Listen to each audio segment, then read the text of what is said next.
Hello everyone, welcome. I'm Miss Jackie from the Lakeville District Library, and this is lesson 2 of our Learn to Crochet series. In this lesson, we are making a keychain, and I will have the pattern and all of the instructions written out in the description box below. But let's take everything out of this bag and I'll show you what is inside. So here is the pattern. And of course, you'll need your crochet hook that we included in the kit. If you don't have the kit and you want to crochet along with us, you are more than welcome to. So in the kit, you'll see 2 key rings. One is 1.5 inches and one is 1 inch in size. We're going to start with the 1.5 inch ring. You also have 2 skeins of yarn. You can, of course, mix and match the yarn that is included in your kit. I'm going to start out with this purple skein. Let's go ahead and make our slip stitch, and I'll show you again how to do that. So you put a loop down on your work surface. Make sure you have a nice long tail. And then you're going to put your 2 fingers through the hole and grab the end of the yarn. And then with the end that's attached to the yarn, you're going to just gently pull it off your fingers and make a loop. And here is your slip stitch.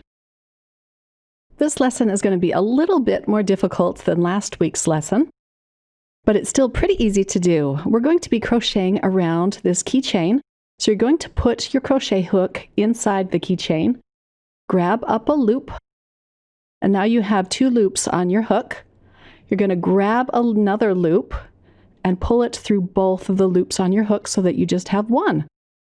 In the instructions, it tells you to repeat this step 27 more times, so we'll have a total of 28 loops around this keychain. But let's do that again. So you're going to put your crochet hook inside the silver keychain, wrap your yarn around the hook and grab up a loop. Now you have 2 loops on your crochet hook. Wrap it around again and pull it through both of those loops so you have 1 left. You're going to go all the way around your keychain doing this single crochet. And don't worry about the yarn twisting around the keychain in different directions. We're going to fix that at the end. We can easily just twist it back into place. This is a really fun process to do. And we're going to hide the keychain. You won't see the keychain at all after we're done with these single crochets. So let's speed this up a little bit. Again, I'm crocheting 28 stitches around this keychain. And these are actually single crochets. We're going to do some more single crochet in lesson number 3, so this is just going to get you ready for that. These keychains would make some perfect gifts for your family and friends. Now I have 28 stitches on this ring, and I'm twisting the yarn so that the stitches are all facing the same direction. I'm pulling one of the tails through the loop, just to kind of get it out of the way, and I want both of my tails to be together. Now I still have the loop on my crochet hook, and we need to secure this so that it doesn't unravel. We are going to cut the yarn, leaving a 4-inch tail. Now we're going to wrap our crochet hook around the tail and pull it through the loop.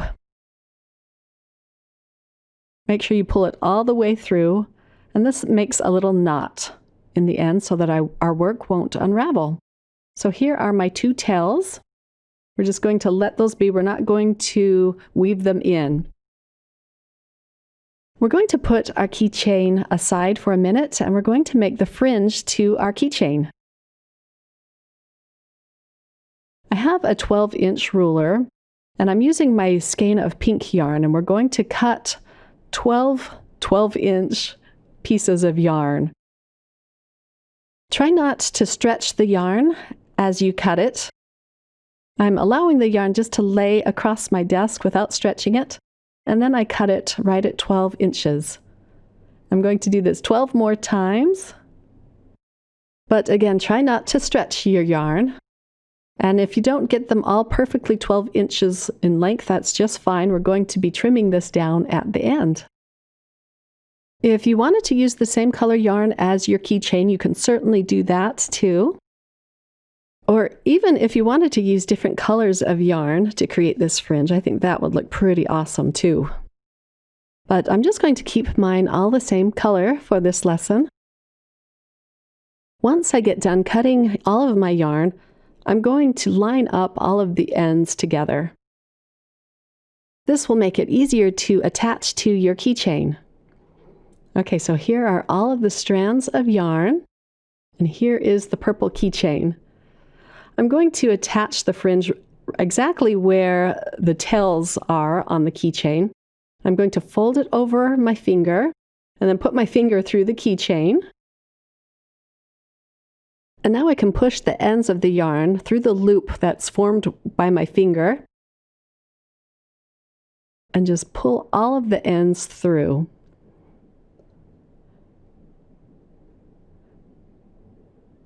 This can be kind of tricky, but just take your time. I'm also going to push the two ends of the purple yarn through. This way they'll be even more secure and they'll look like a part of the fringe. And then I can gently tug the ends and make my little knot. Okay, so our next step is going to give this a little trim. You can make it as long or as short as you'd like, but I'm going to put this down on my work surface. I'm kind of combing the yarn with my finger so that it's all straight. And now I'm going to trim off the ends. And just take your time and go slow. Some scissors don't handle yarn very well, but if you go slow and take your time, it should work just fine. Okay, so here is our finished keychain. We just have one more step to do. And again, you can make that fringe as long or as short as you'd like. Now open your binder ring, and this is the ring you're going to put your keys on. And then you're just going to connect it to the larger ring. And here is our keychain project all complete. Well, I hope you enjoyed this lesson. Make sure to check out the library's website at lvdl.org for all of the wonderful programming going on now. I'll be back next week with another lesson. Bye!